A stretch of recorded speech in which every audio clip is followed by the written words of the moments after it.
ఈ మధ్య దిల్ రాజు గారిని నేను నా స్టేజ్ మీద ఆహ్వానించి చెప్పేటప్పుడు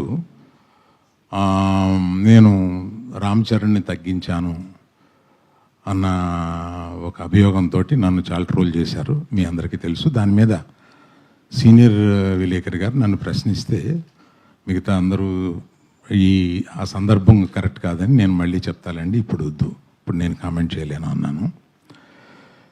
దాని మీద మీకు అంటే పబ్లిక్కి నేను చెప్పాలని అనుకున్నది ఏంటంటే, ఆ రోజు దిల్ రాజు గారిని ఆహ్వానిస్తూ ఆయన ఒక్క వారం రోజుల్లోనే కష్టాలు నష్టాలు ఇన్కమ్ ట్యాక్స్లు ఇవన్నీ అనుభవించారు అని పరిచయం చేయడానికి ఇన్అడ్వర్టెంట్లీ అంటే యాదాల ఉద్దేశపూర్వకం కాకుండా ఆ మాట అనాల్సి వచ్చింది. దానికి మెగా అభిమానులు చాలా ఫీల్ అయ్యి దాన్ని ట్రోల్ చేసి నన్ను ట్రోల్ చేసి చేశారు. ఫీల్ అయిన అభిమానులకి నేను చెప్తున్నాను, ఉద్దేశపూర్వకంగా చేసింది కాదు. నేను చరణ్ నా కొడుకు లాంటాడు, అంటే నాకున్న ఏకైక మేనలుడు, అతనికి ఉన్న ఏకైక మేనమావని. అందుకని ఎమోషనల్గా చెప్తున్నాను, ప్లీజ్ లీవ్ అస్ బిహైండ్.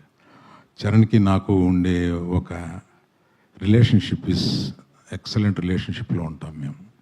అందుకని please let us leave it alone. అది కేవలం పొరపాటున నేను దిల్ రాజు లైఫ్ చెప్పడానికి అది వాడి ఉండకూడదని అనిపించిన తర్వాత నాకు. Thank you for your understanding.